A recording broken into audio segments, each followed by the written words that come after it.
I have to say, when Gen basically is just shocked and is getting very, very frightened about apparently Senku going to build the most devastating, the most powerful, the most perfect weapon in all of human history, I was sweating the same way he was, thinking, oh man, is he gonna try to build nuclear weapons? And if he was, that would have just completely changed who Senku was. So I was very, very happy to see that, no, he's not about the brute force of technology, but rather the communication, because holy shit, Senku, he never built nuclear bombs. We don't need to reintroduce those into the world.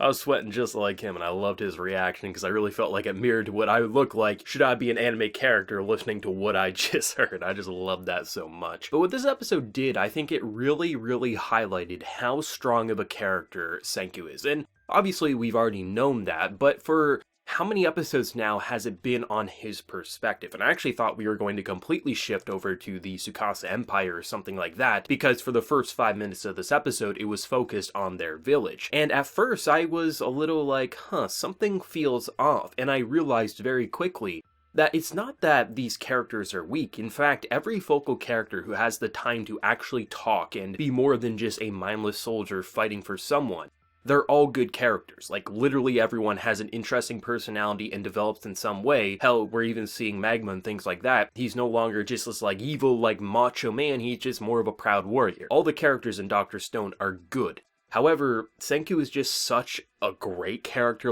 in a league of his own, that we've come so used to seeing him on screen that when he's not on screen and he's not interacting with characters, it almost feels like the great characters we're seeing aren't as fantastic as they are because of how basically indoctrinated we have become with Senku's charm, and that says a lot about the character writing. But even though the first 5 minutes were Senku basically not being there, I actually did appreciate seeing how their empire is doing, and it's actually pretty damn decent. I was actually surprised by just the technological leaps they have been able to do themselves, just from bridges going across rocks and things like that. It's basic, but you would think, or at least I know I was, that this is the brute force. They would just be in tents and things like that. They wouldn't be able to do anything too crazy, but they're definitely doing decent for themselves, and they fit more into the mold of what you would expect a cave civilization to basically be. And just to see how everyone kind of came to be and Tsukasa getting his proud warrior friend, I was glad to see that. I was happy to see just not only how the Tsukasa Empire was doing, but also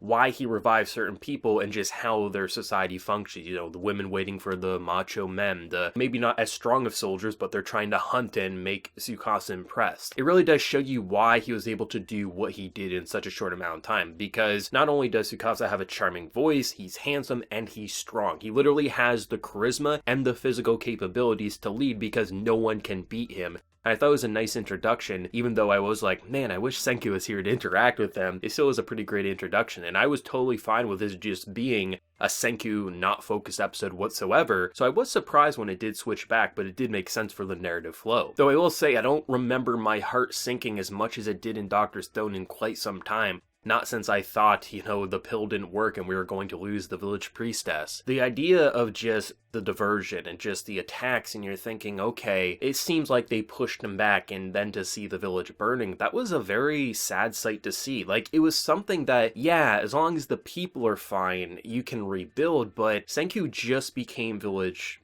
leader. Everything that he now had in his palm is now burning, and it's just a very sinking feeling. It almost feels like your heart sinks and you're just sad. At least I know I was, and that was really powerful to me, just seeing the village burn and just how no one was mad or anything. It was more make sure people are safe, but it was just this isn't good, especially if his tools are burned. How is he going to prepare for his next attack? Because Tsukasa's gonna know that Senku is alive, and based on his final image in this episode, that's not a pretty face. He is pissed off that his probably first friend in the world, well, he's alive, and that's not okay, right? So that definitely was a very disappointing feeling, but I did like how that didn't let the characters completely give up. I thought that was really nice, because after everything they've gone through, you would expect for them to be able to look at their village burning and still be able to fight until there's basically no breath left in their body. And I thought the idea of Suika kind of being a diversion and leading them to the poisonous gas was both heroic and stupid, and I loved that, because not only could she have easily killed herself, she also was doing something that was really, really intelligent, because they only need one person. They can take one person and basically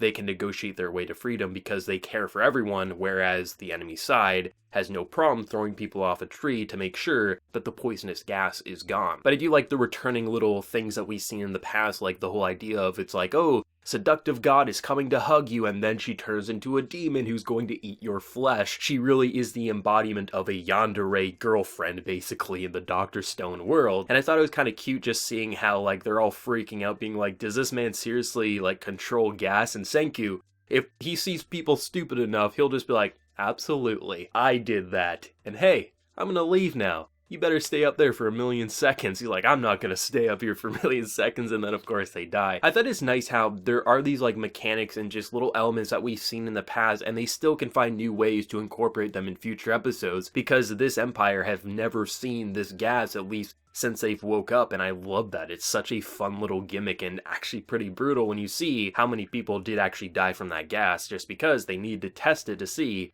can they get out of this alive? That's what was really great about this episode, is not only do we get new perspectives and seeing how they're viewing not only Senku, but their current village and living arrangements, it was nice to see how even in the face of disaster, our village didn't give up. I thought that really said a lot, because if this was more of a reluctant leadership, like they just kind of accepted Senku because he's this wizard, this would probably get his head cut off or thrown off a bridge or something, right? Because look at, you were leader for a day and we lost all of our homes.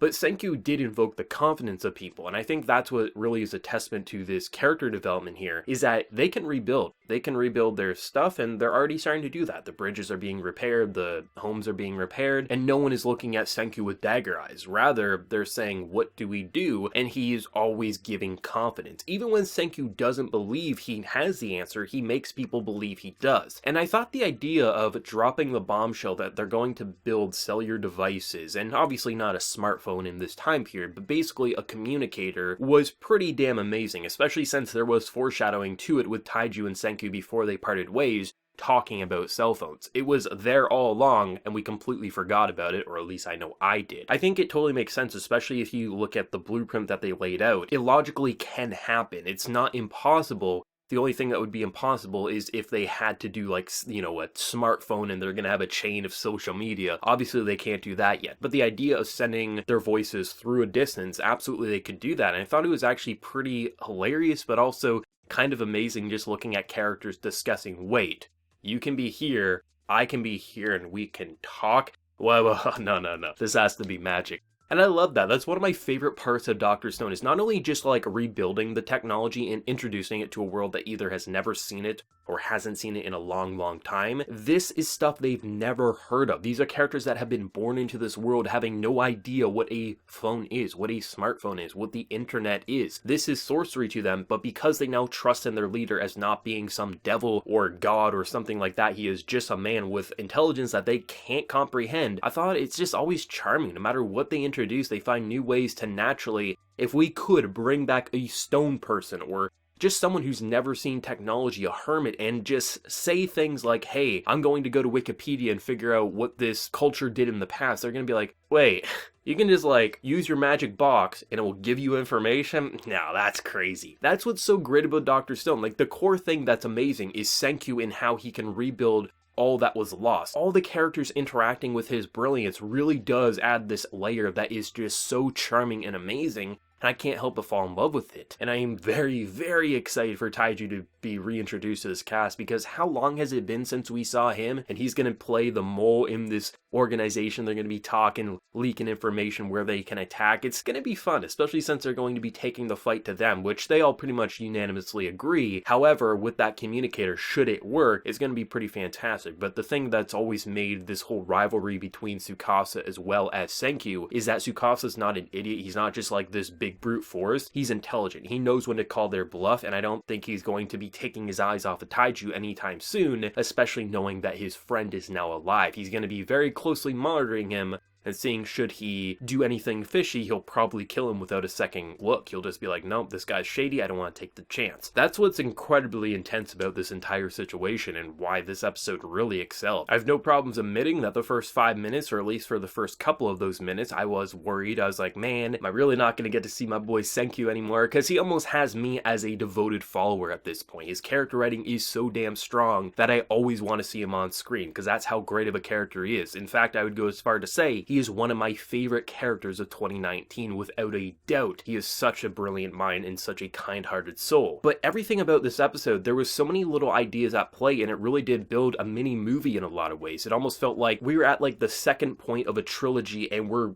now going to enter the third part, and it is going to be all out chaos, and it's going to be very fun to see how it's either going to succeed or fail. But I would say it's probably going to succeed more often than not with Senku behind the wheel. But even if they do fail, this man will invoke confidence towards everyone, the viewer included, that he's going to find a way to overcome this. But this isn't a world where characters can't die. We've already seen some of the enemy forces die. I wouldn't be surprised if someone on Senku's side may bite the dust before all is said and done, and that's going to be very painful, especially seen by his father and how much he mourned for his close friends, and that just gets me even worked up just kind of thinking about it. But for anyone who has any experience with the manga or anime originals like myself, what did you think of this week's episode of Dr. Stone, and how excited are you for that cellular device to be created? Let me know down in the comment section below, and if you did enjoy this video, be sure to drop a like and also hit that subscribe button if you happen to be new. So until next time everyone, please take care, have a good one.